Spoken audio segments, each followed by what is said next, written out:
എല്ലാവർക്കും എൻ്റെ കുക്കിംഗ് ചാനലിലേക്ക് സ്വാഗതം. The art of cooking by Usha Sasikumar. ഇന്നത്തെ റെസിപ്പി മുരിങ്ങയ്ക്ക കൊണ്ടുള്ള ഒരു രുചിക്കൂട്ടാണ്. അതിന് വേണ്ടിയിട്ട് മുരിങ്ങയ്ക്ക, ചെറിയ ഉള്ളി, തക്കാളി എല്ലാം ഈക്വൽ ക്വാണ്ടിറ്റിയിൽ എടുക്കുക. ഇത് കുറച്ച് വെള്ളം, ഉപ്പ് ചേർത്ത് നന്നായിട്ടൊന്ന് വേവിച്ചെടുക്കുക.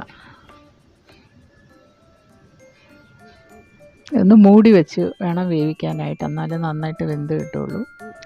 വേറൊരു പാത്രം അടുപ്പത്തേക്ക് വയ്ക്കുക. അതിലേക്ക് 1/4 കപ്പ് തേങ്ങ, അതുപോലെ 1 ടേബിൾ സ്പൂൺ മുളക് പൊടി, 1 ടീസ്പൂൺ മല്ലിപ്പൊടി, അതുപോലെ അല്പം മഞ്ഞൾപ്പൊടി, ഇത്രയും ചേർത്ത് ഒന്ന് മൂപ്പിച്ചെടുക്കുക.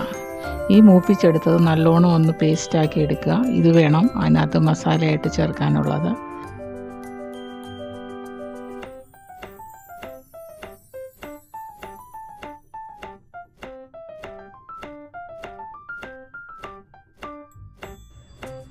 ഈ വെന്ത് വന്ന മുരിങ്ങയ്ക്ക, തക്കാളി എല്ലാം കൂട്ടിലേക്ക് ആദ്യം എടുത്ത് വെച്ച തേങ്ങാക്കൂട്ട് ചേർത്ത് കൊടുക്കുക. അതൊന്ന് മൂടി വെച്ചിട്ട് ഒന്ന് ബോയിൽ ചെയ്യാനായിട്ട് വയ്ക്കുക.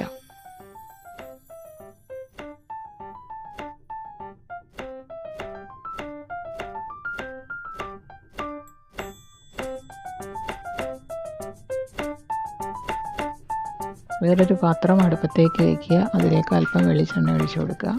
അതുപോലെ അല്പം കടുക്, പിന്നെ വേണ്ടത് ചെറിയ ഉള്ളി അരിഞ്ഞത്, പിന്നെ കറിവേപ്പില, അതുപോലെ 2-3 ചില്ലി ഇട്ട് കൊടുക്കുക. ഇത്രയും ഇട്ട് നല്ലോണം ഒന്ന് മൂപ്പിച്ചെടുത്ത് ഈ രുചിക്കൂട്ടിലേക്ക് ചേർത്ത് കൊടുക്കുക. എല്ലാവരും ഒന്ന് ട്രൈ ചെയ്ത് നോക്കുമെന്ന് വിചാരിക്കുന്നു. Okay, thank you.